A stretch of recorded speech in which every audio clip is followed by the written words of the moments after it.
Testing. 1, 2, 3. Testing the video, testing the audio. All right.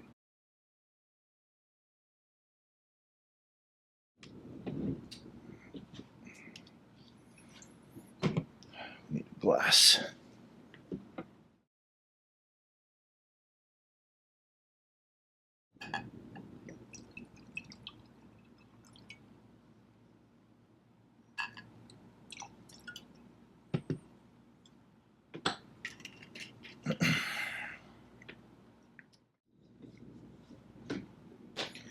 So, you think that you might know this face, but this isn't Mike.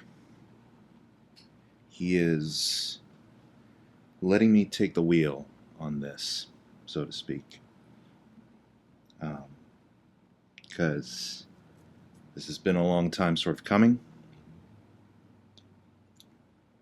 This is something he's been wanting to manifest for a while. He thought he might have been able to a few months ago for a particular creative challenge, and just found that it wasn't a possibility at that time. And it's taken months of reflecting and contemplating and figuring out the proper way to do this. And so what he decided was that he would just allow me to have the spotlight for a little bit and talk. And so that is what I'm going to do.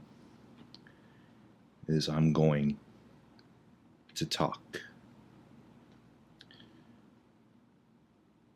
Because I know Mike. I know his thought process. I know what kind of spectrum of emotions he usually cycles through when it comes to certain circumstances. I'm there with him, whether he knows it or not. So I guess you could call me something of a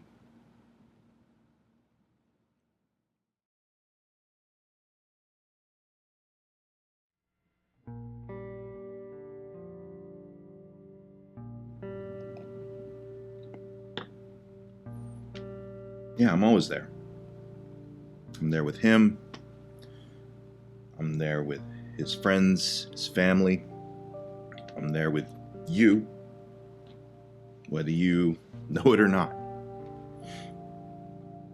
And degrees of being aware of my presence varies based on person to person.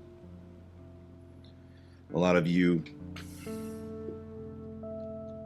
go about the majority of your being, knowing who I am, but not having to outright acknowledge it in your day-to-day. Not having to give it a voice, so to speak.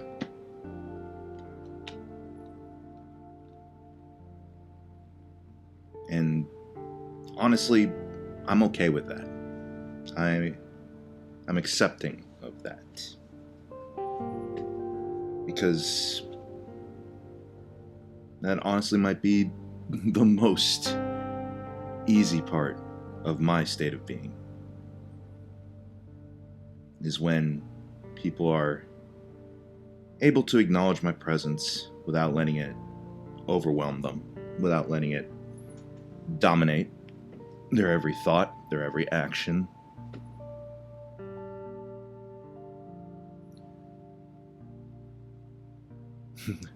Mike's not built that way.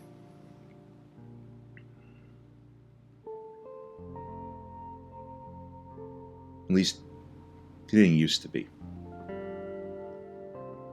When you're younger, when your perception of the world is a little bit more clean, more streamlined, when all the complexities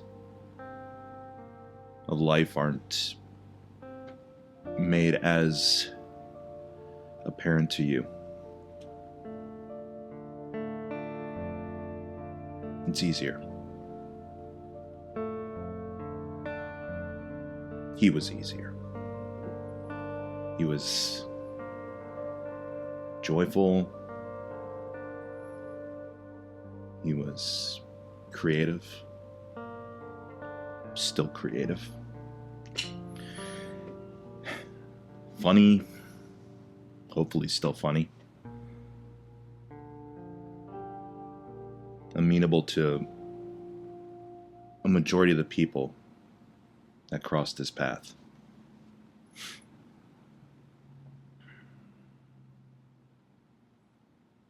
And then, as he got older, as life wasn't so laser pinpointed on the simple goals or the simple pleasures of childhood, as more and more of the world at large seeped into his sphere of knowledge, his sphere of awareness.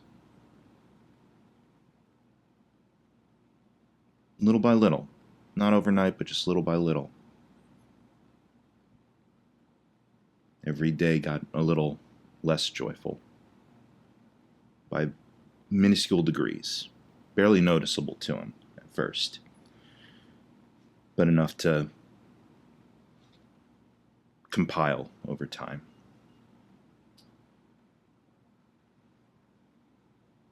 As the world got more complex, he got more complex, and his thoughts got more complex, and his feelings absolutely got more complex.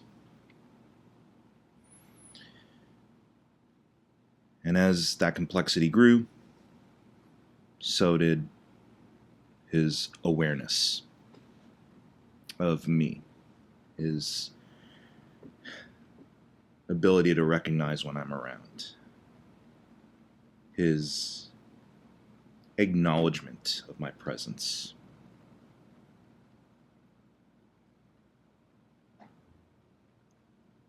And it was little things too. Or should I say more major life events compounded with little details. When things in life just started to shift, not necessarily always for the better. And when he was really young, he was certainly aware of what my overall role is.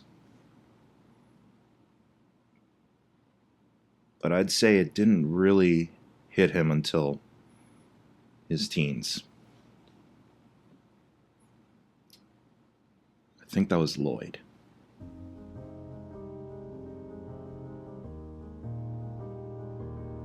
Yeah, it was Lloyd.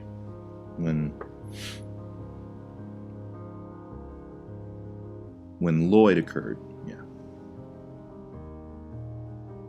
That's when he really got a good look at me.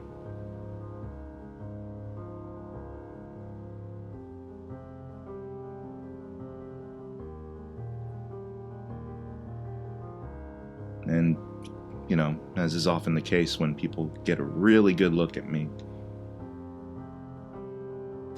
it's typically not followed up really well in the most positive way.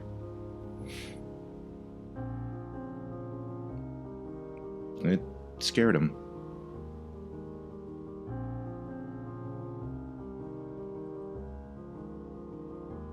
But, it happens to everybody.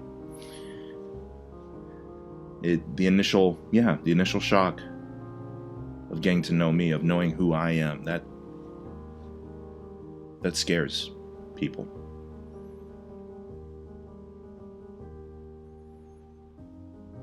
And people bounce back. And he did. He did, initially. Continued on, grew and grew. And as he grew and grew, His knowledge of the world grew and grew, and with that growth of knowledge came even more complexities. Love of various degrees, not just love of the family, love of lasting friendships, kinships, love of sexuality, love of passions in life beyond just the things that would give him pleasure, into things that he felt others could enjoy with him and that he wanted to share with people. I mentioned his creativity before. Be it writing, be it art, be it music, be it filmmaking. Those two especially. Those seem to be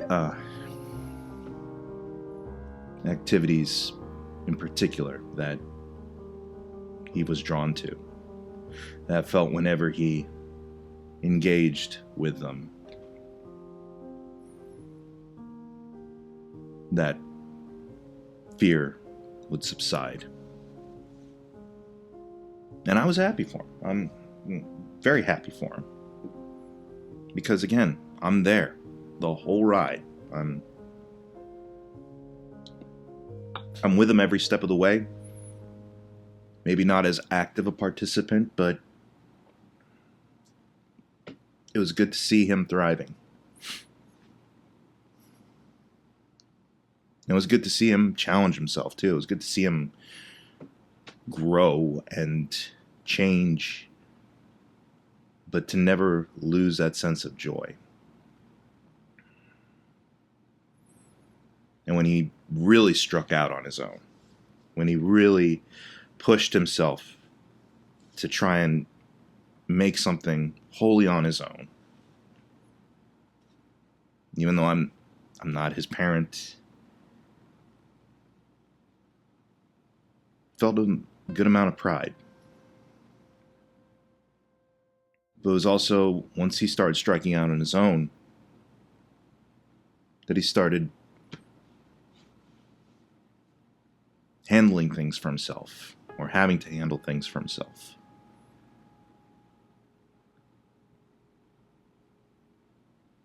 That he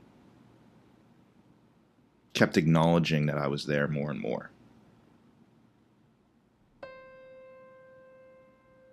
And certainly there were other complexities that, other situations that exacerbated that knowledge, that awareness. But he was always able to keep bouncing back, always able to, for lack of a better term, compartmentalize and push ahead and continue with his passions and the goal he had of wanting to share something special with the world. And he did. He found a niche, found a career that he thought not only could he find some degree of joy in, but that he could spread that joy to others. But I guess one aspect that either he hadn't considered or he wasn't willing to admit was how much more prevalent I would be in the focus he had chosen. And I can't help that. I'm there. I'm there with all of you, regardless of circumstances. And unfortunately, some of the circumstances he found himself facing, I had to make myself more known to him.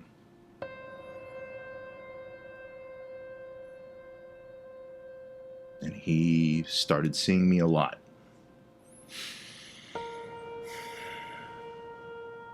Not on a day-by-day basis or anything like that, but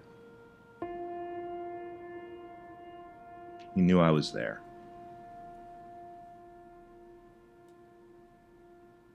And on the occasions that he would see me up close,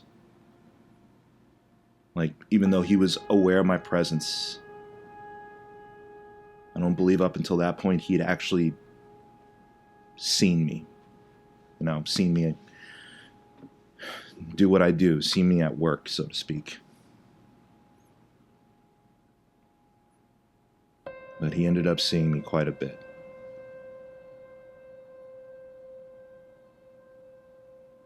And the more he saw me, the more the bouncing back became more difficult. But again, that's not necessarily anything specific to him. Many people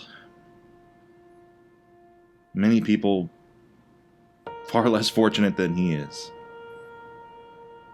they see me up close every second of the day.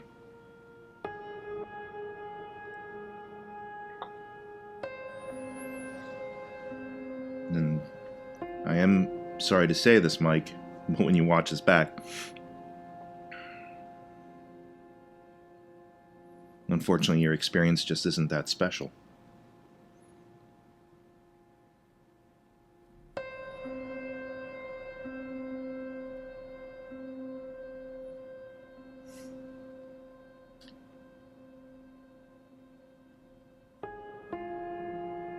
And with the circumstances of the world being what they have been for the past handful of years, where not only was he witnessing me more and more, but he was also having to take steps for his own benefit, for others' benefit, to make sure that I wasn't as regular a presence. To the point that we had a whole chunk of time where he and millions, billions of others around the world had to instill a self-imposed exile.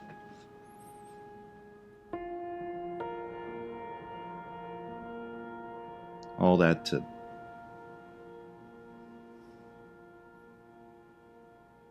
not have me around as much. I mean, which is natural. That's what you got to do. And again, I don't like being perceived as some all-consuming malevolence.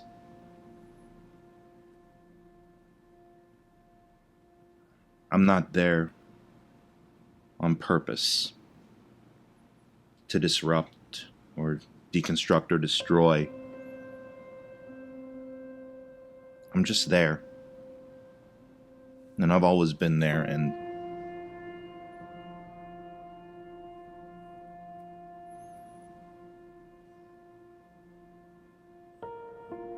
but again, people keep going with that awareness. They make things for themselves. They make connections, families, careers, dreams.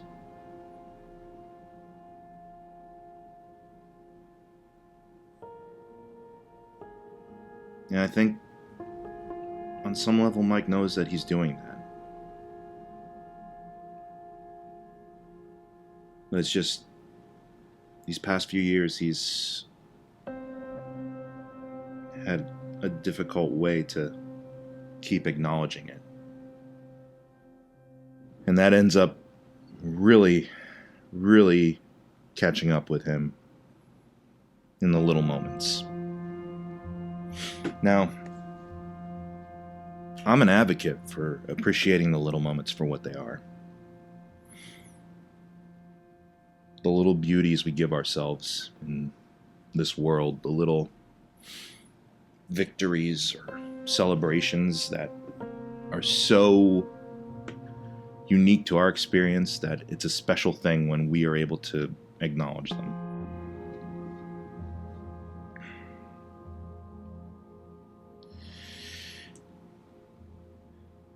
But it seems lately Mike's been focusing on the wrong little moments. It seems whenever he feels he's a second too slow to wake in the morning, or when he catches his reflection in the mirror, notices a hair slightly lighter in color than the others.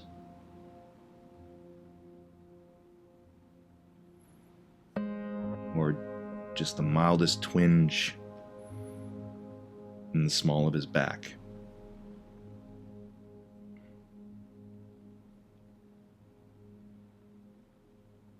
Or when he's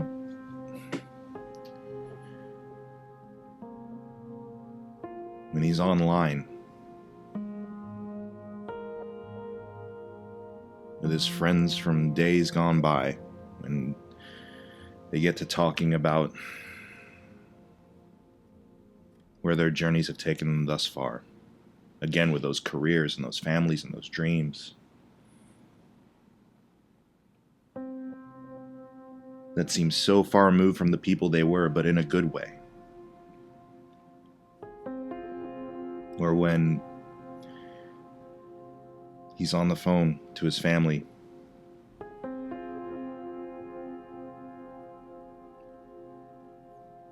and he hears just the slightest waver in his parents' voices.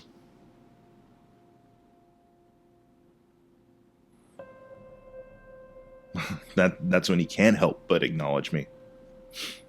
That he can't block me out. And those little moments, those little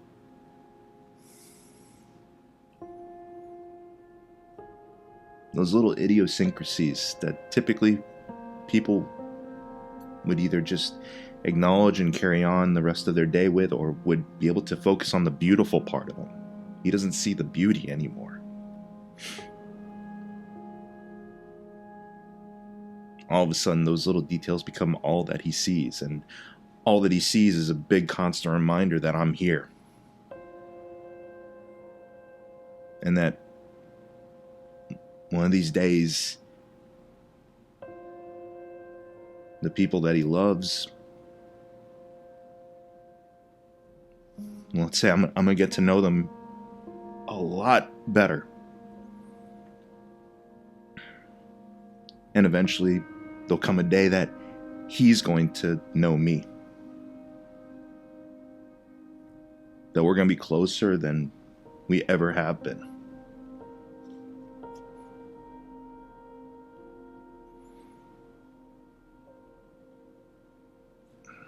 And he tries to find ways to work with that. Tries to find ways to block that out still. Tries to think that he's still bouncing back, but becomes more and more difficult.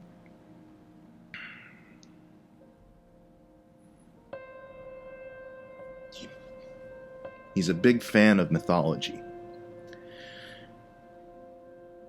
The current pop culture mythology, comics. Of course, he's loved those since childhood. But he's also a big fan of storytelling, world building, and world mythology in general.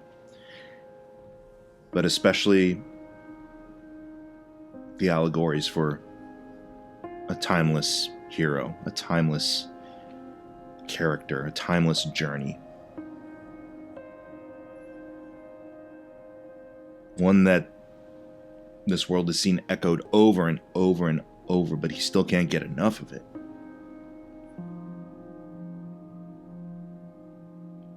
And yet he knows that life isn't as clear-cut as that. Life isn't as simple and as black and white or streamlined as that. He still craves the complexity of reality. And so, at times it frustrates him when he re-engages with these mythologies of these timeless characters, these characters untouched by time, still doing what they're doing, maintaining a status quo, just existing in a cyclical fashion. And he knows that's not the way the world is, and that in the reality of things, it's not cyclical.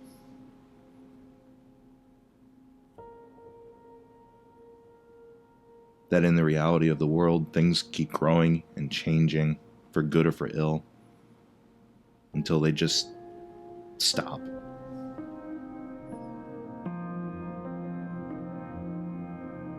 And that's what really scares him.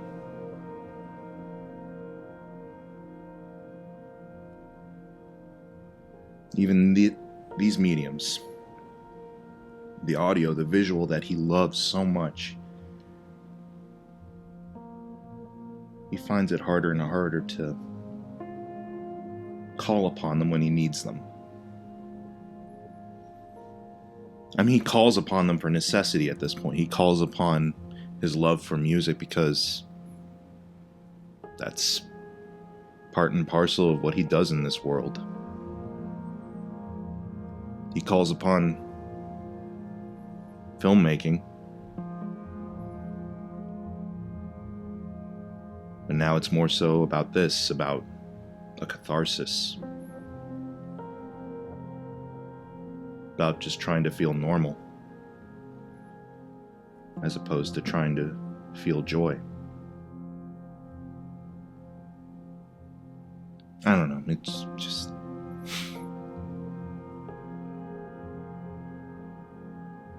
He used to be such a happy kid. A little quiet. A little shy at first, but once he started letting the world and people in,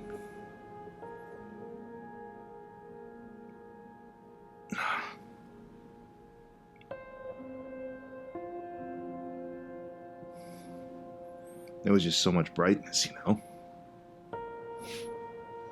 so much hope. And again, I'm not here to dash hopes. At least not on purpose. I don't want to do that. I just have to do that because that's who and what I am for everybody.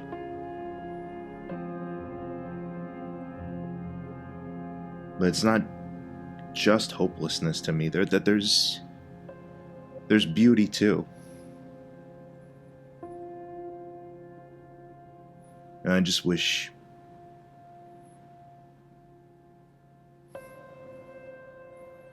you would see that every once in a while.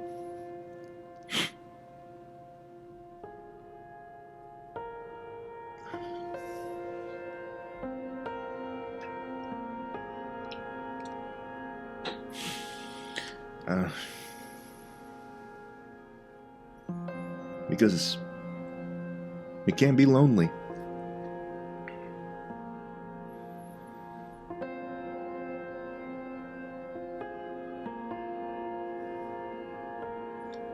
It can be lonely just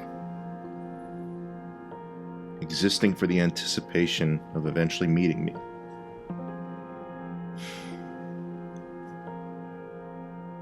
And that's when it's the worst, is when he just lets that become an all-consuming thought. And he just shuts down.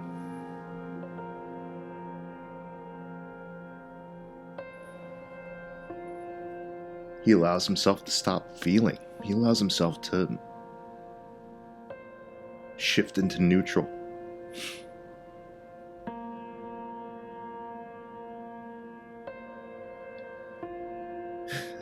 It's funny I say that because honestly, that's when it hits him the most. Is when he's on the road, when he's just left with his thoughts, when either he's about to head into the events of his day or the events of his day have wound down and it's just him and his thoughts and the residual effect of those thoughts and feelings from the day. And lately that's when he really can't help but notice that I'm in the passenger seat with him. And it seizes something right here.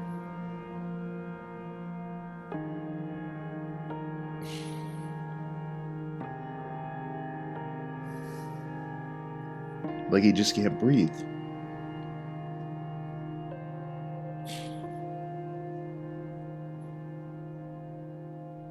And his mind immediately goes to the black place, the dark place.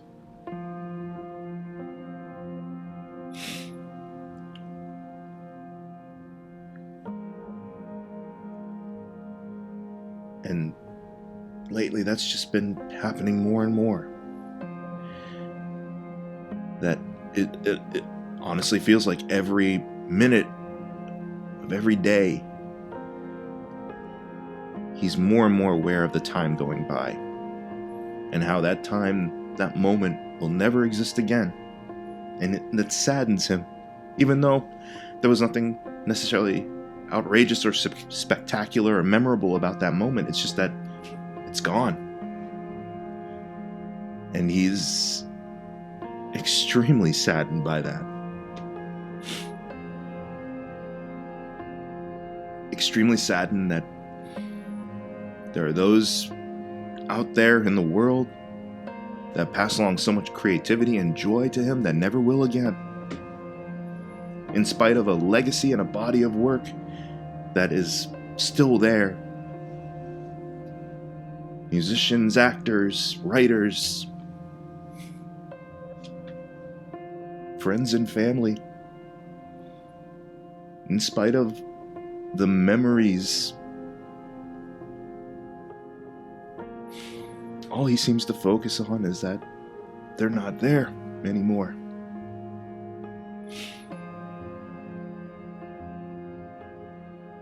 And then comes the ultimate kicker, is that he has to confront full on that he won't be here forever. That eventually, as I've said previously, he's going to see me full on, face to face. And there's not going to be any backtracking on that. There's not going to be any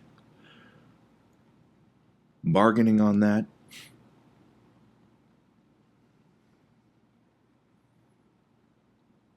Whether it's decades from now or whether it's tomorrow.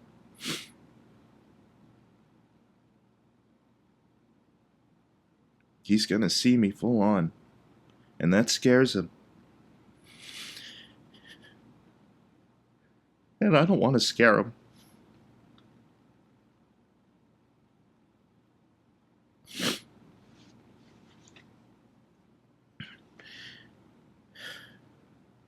I don't like scaring people.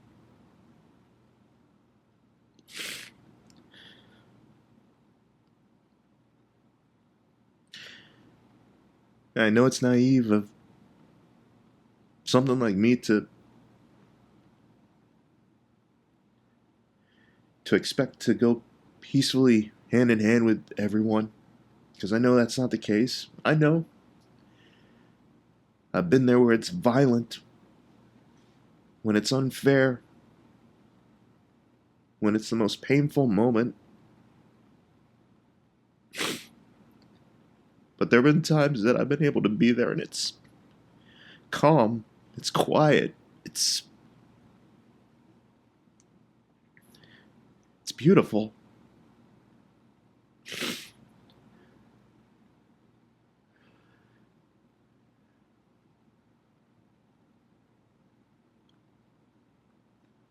And I wish I could tell him what the circumstances would be, but I don't know that. And he can't know that. He can't anticipate that. So I just wish he could be okay with me being there.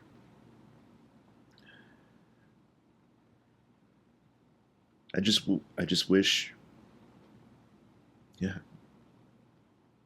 that he didn't let the fear of me cripple everything else for him. I don't want that for him.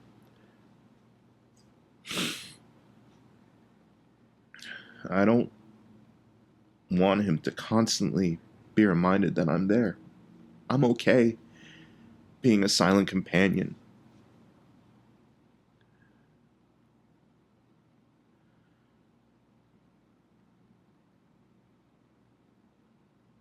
I just want him to be happy again. so that when he does finally see me, full on, and that's that,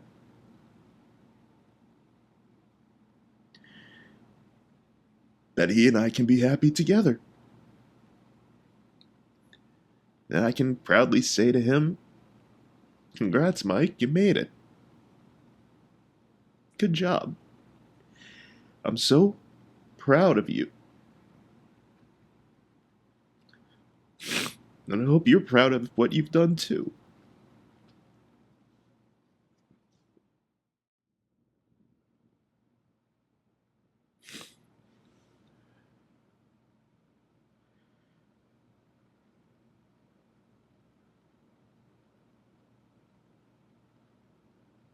So you're probably wondering now, okay, you laid it all out there.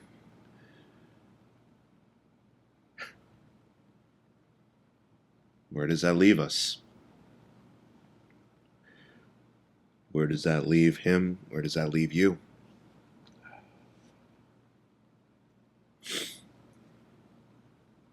And the truth is, I can't really say either.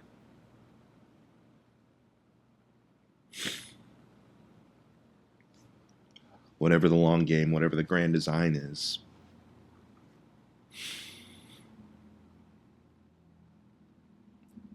we're not meant to know.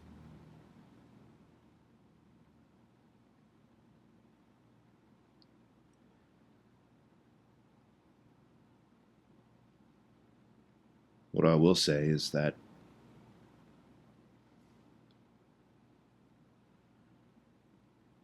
just because I'm here, Mike,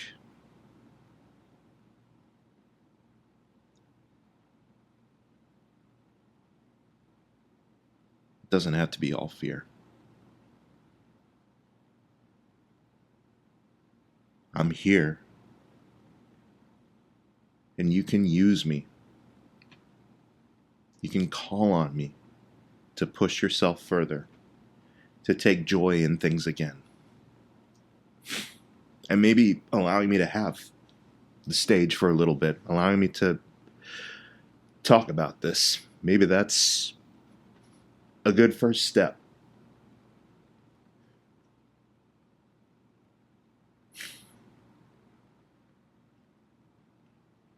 Because now that you've acknowledged me, now that you've allowed me to have my say and voice what's been on your mind and my mind,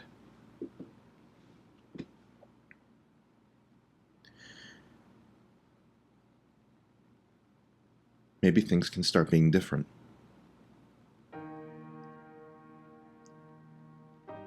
Where things can feel like they were before.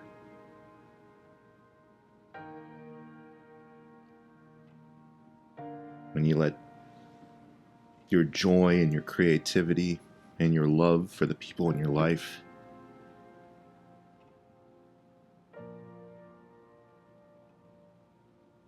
when you let that take you to bigger and better places.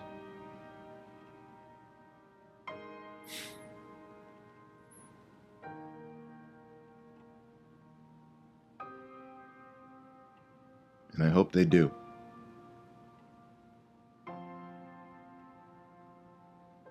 Because I want to take that journey with you. So that when I see you at the end of it, we can both look each other in the eye and smile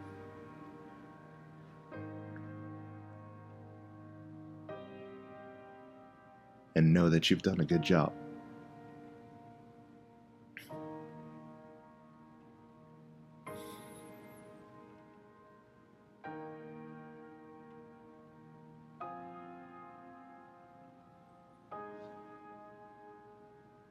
So here's to you, to all of you, to us.